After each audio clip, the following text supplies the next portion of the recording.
уже написал. Ноги горят. Уже горят, да. Да. Безобразие. В мэрии там это... Такое, у меня такое ощущение... Один наш столик барбекю. Такое ощущение, что мы сейчас находимся в Киеве, захватили мэрию, люди сидят, ждут, когда революция, там бежать. И примерно это так выглядит. Я просто посещал сие места. Люди жили в помещениях и жгли костры там, внутри. Не, наоборот. Наоборот. Туда? От моих ног, да. Куда их подвели? Вот так вот.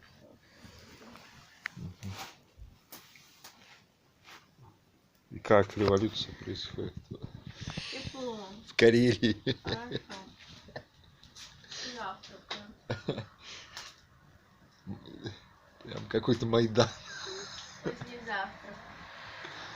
Аллах. Да.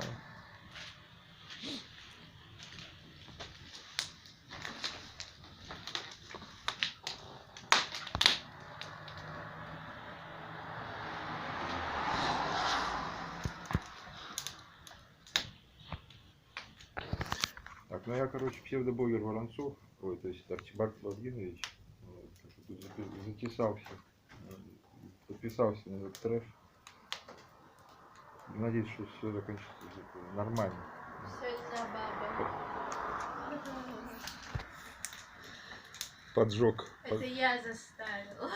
Да. Посидеть с тобой Расскажи, не, ну в прикольно. этом доме. Ну, не заставила, а подавай Убедила. идею, вот, просто я ее поддержал реально. Потому что хороший, это не просто где-то там на озере. Ну, хотя бы ты не хотел это сделать. Да, это трэш, там уже это барбекю, это прогорает. Сейчас второй барбекю надо ставить.